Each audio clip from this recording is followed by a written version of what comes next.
Hello, everybody, and welcome to Tao of the Day. I am here and ready to take your number between 1 and 81.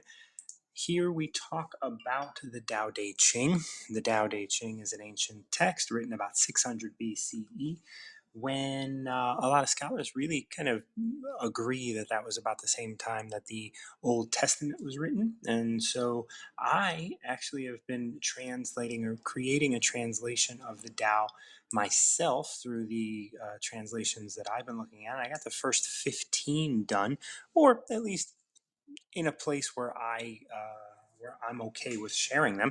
And so if you have a number between 1 and 81 and you pick one of those, I will ask you if you'd be okay if reading one of my translations, because the Tao is all very personal, and I am going to read number 16 for myself today if nobody's looking at a number for themselves, because number 16 is going to be the next one, the next chapter I am going to translate. So we're going to go ahead and look at 16, and we'll start here. The state of vacancy should be brought to the utmost degree, and that of stillness guarded with unwearying vigor. All things alike go through their process of activity, and then we see them return to their original state. When things in the vegetable world have displayed their luxuriant growth, we see each of them return to its root. This returning to their root is what we call the state of stillness, and that stillness may be called a reporting that they have fulfilled their appointed end. The report of that fulfillment is the regular, unchanging rule. To know that unchanging rule is to be intelligent. Not to know it leads to wild movements and evil issues. The knowledge of that unchanging rule produces a grand capacity and forbearance. And that capacity and forbearance leads to a community of feeling with all things. From this community of feeling comes a kingliness of character. And he who is king-like goes to the heaven-like, goes on to be heaven-like. In that likeness, so who is king-like goes on to be heaven-like. In that likeness to heaven, he possesses the Tao. Okay, so I screwed that up. In that likeness to heaven, he possesses the Tao. Possessed of the Tao, he endures long, and to the end of his bodily life is exempt from all danger of decay. So here I'm reading number 16 of the Tao Te Ching, and that is pretty thick with stuff, right? Uh, and we can go through this line by line if nobody has a number that they would like to read. And I'm reading a very specific translation here. And I should note that this is the James Legge translation from 1891. It's actually a really great translation because it's more, it doesn't write in verse as much as it writes to express what is most understood by Legge to be what the understanding of the text is. So when we start, the state of vacancy should be brought to the utmost degree. So what that states is that be vacant, don't be full. Right? Like this is all very common, right? We've talked about this. Don't, like, a full cup can't be filled, right? Like like an empty cup is what you want to be so that you can be filled with more, right? So a state of vacancy should be brought to the utmost degree, and that of stillness guarded with unwearying vigor. So that's saying that if we can get ourselves to a vacant and still space, still in our bodies, vacant in our minds, and we should guard that stillness with unwearying vigor. I mean, think about that. Like, that's saying act fully as long as it is guarding your stillness. Do whatever it takes. Like, so move in order to guard your stillness. The state of vacancy should be brought to the utmost degree, and that of stillness guarded with unwearying vigor. All things alike go through their process of activity. So everything is active. Everything goes through the process of being active. And then we see them return to their original state. So death, right? Like, so before you were born, your soul wasn't a part of a body, and so here it is. You return to the source. You return to the original state. Later on, they're going to talk about the next line is when things in the vegetable world have displayed their luxuriant growth, we see each of them return to its root. It returns to its root. So, I'm here in Chicago and we see trees, they grow, they go through a state of activity, and then they return to the root. All of the energy and all of its vital power goes to keeping it alive for another season. So it returns to the root. This returning to their root is what we call the state of stillness. And that stillness may be called a reporting that they have fulfilled their appointed end. So they're going back to report they have succeeded at something. They have fulfilled that season. When we go through those states of depression, when we go through those states, and maybe not deep depression, maybe those just deep sad moments. I don't want to talk about depression because depression is clinical, but I do want to talk about, feelings of deep sadness. When we have feelings of deep sadness and um, and we're unfulfilled, in this moment, maybe this is a moment to report back as to what has been accomplished. Maybe, when I went into my dark retreat, that was a big step of stillness for me. It was about reporting what had been accomplished, reporting that they fulfilled their appointed end, whether it is death or whether it is a point where it's like, you're graduating. Now that you're graduating, be still. Be still. And what I talk about when I talk about this stillness, this kind of stillness, this type of stillness is integration. There's a point of integration.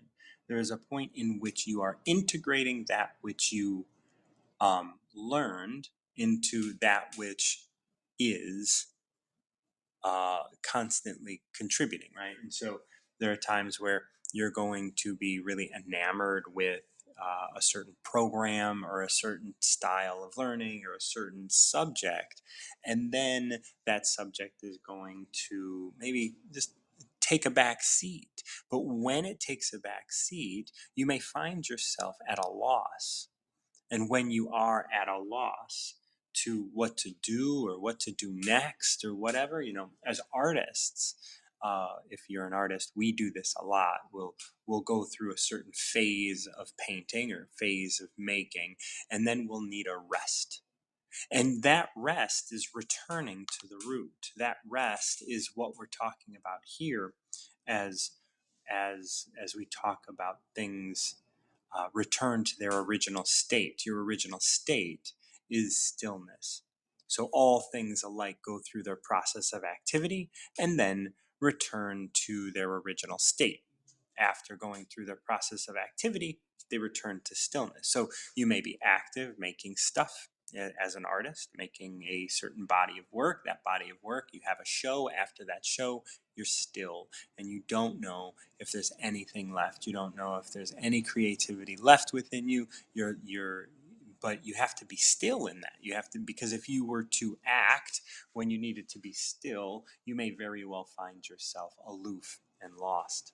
And so one of the great things about what we're talking about here. One of the great things about activity, even, is that there will be stillness on the other side, and that stillness will be there to help you integrate what you learned.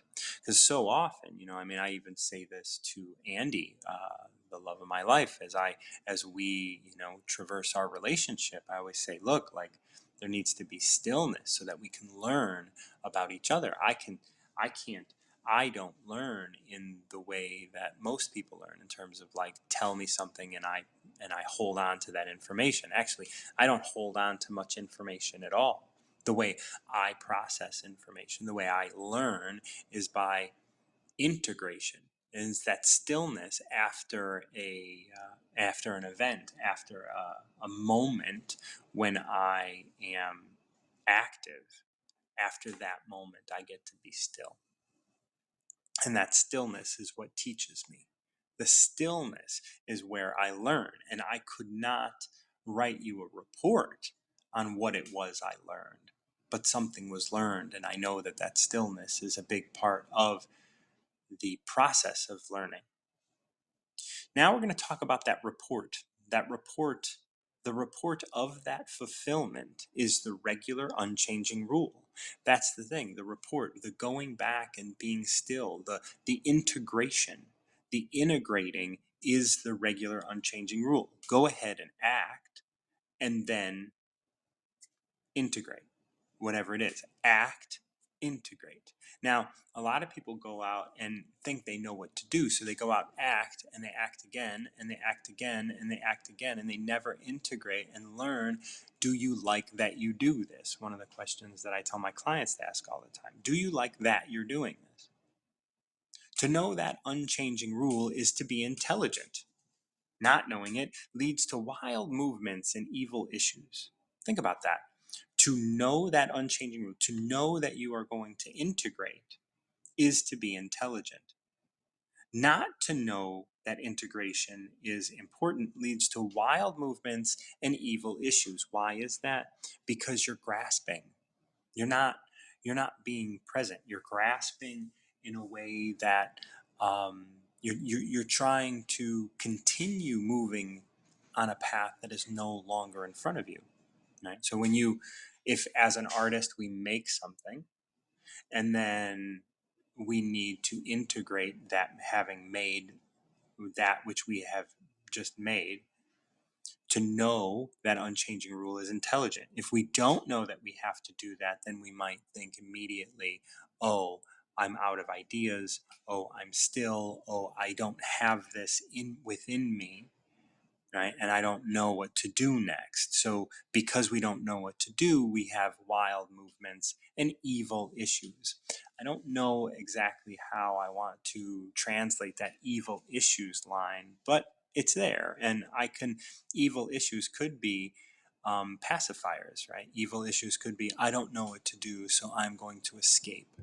And we can escape with alcohol or drugs or other things like that, right? We can just escape. And escaping or pacifying could be seen in these contexts as an evil issue. The knowledge of that unchanging rule produces a grand capacity for forbearance.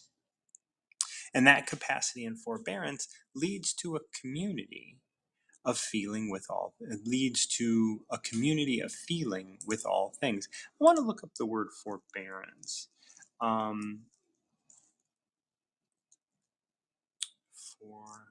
Forbearance.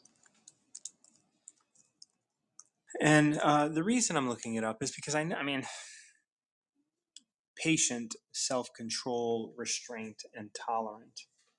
Okay, that makes sense. Okay, so where are we? The knowledge of that unchanging rule produces within us a grand capacity and forbearance. A capacity for what? Just capacity. It doesn't have to be for anything.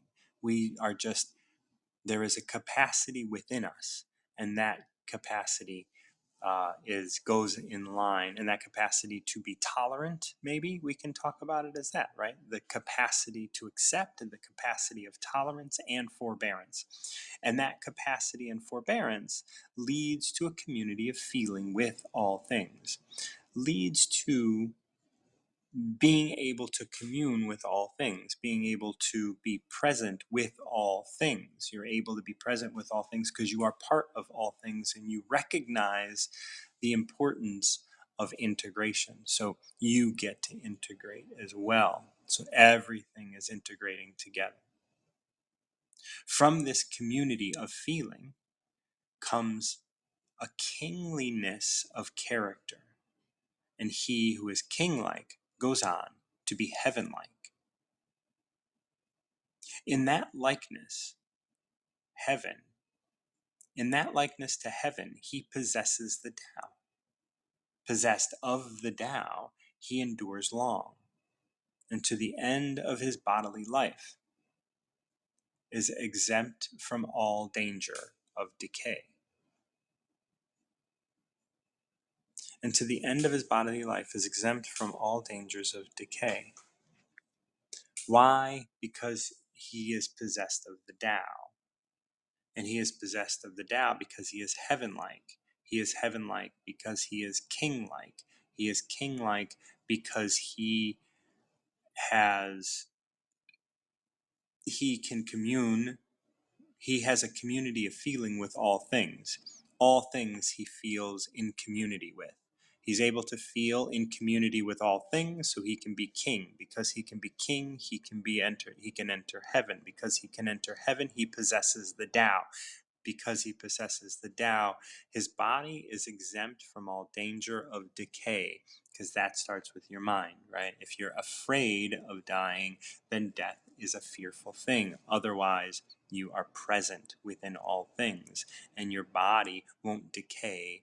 It will be born again into, grass. It will be born again into food, right? It's not decay.